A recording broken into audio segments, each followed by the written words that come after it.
A new vision by Israel is making headlines across the world, and it's taking global scrutiny.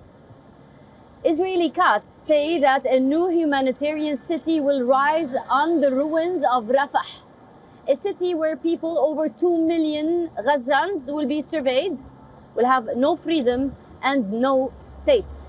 We tell you more.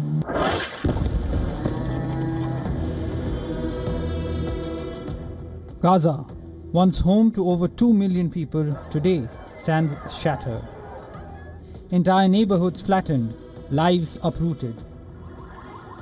A cityscape turned to dust.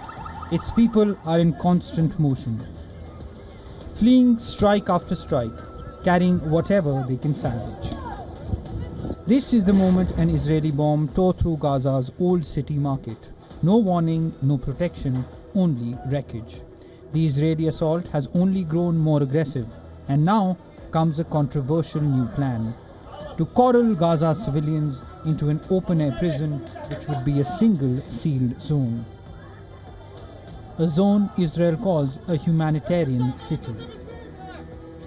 Israeli Defense Minister Israel Katz says the city will be established in southern Gaza's Rafah, on the ruins of areas already emptied by war.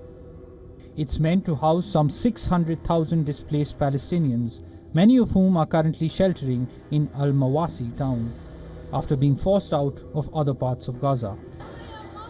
But this isn't just a temporary shelter.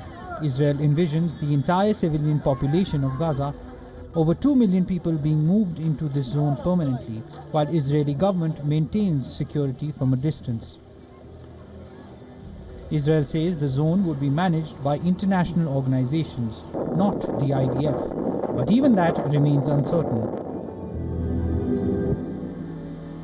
Haaretz reports that Netanyahu hasn't ruled out Israel running the zone in the short term, and when asked about conditions inside, he reportedly said, "Give them Ben & Jerry's for all I care." Palestinians inside the zone would not be allowed to leave, and Defense Minister Katz openly called for their voluntary emigration to other countries. The plan has drawn comparisons to a vision floated by US President Donald Trump. He once proposed relocating Gaza's population abroad, allowing US forces to take control of the territory and transform it into what he called the Riviera of West Asia. Critics say the new move amounts to forced displacement and compared it to a concentration camp. For 20 months of this war, of displacement, genocide, starvation and killing, we've experienced every form of death. We reject this plan. We reject being forced from our land. We have the right to move freely and travel to other countries, but to be uprooted and expelled from our land, these are schemes we, as Palestinians, completely reject.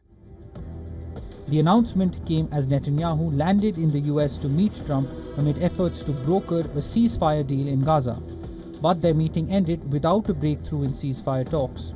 Hamas had given a positive response to the truce plan, but raised objections demanding a permanent end to the war.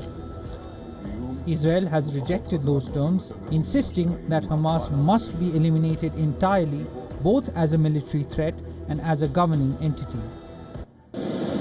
We are also determined to ensure that Gaza will no longer pose a threat to Israel. This means we will not allow a situation where there are more kidnappings, more murders, more beheadings, more invasions. It means one thing: the elimination of Hamas's military and governmental capabilities. Hamas will not be there. I am committed to all three missions together: the release and return of all our hostages, both living and deceased, the elimination of Hamas's capabilities. Defense Minister Katz says Israel will retain control of the strategic Morag corridor and work to establish what he calls the humanitarian zone south of it during any ceasefire window. The IDF, he added, now controls nearly 70% of the Strip's territory. With talks still fragile and hostages still held, the future of Gaza and its people remains balanced on a knife's edge.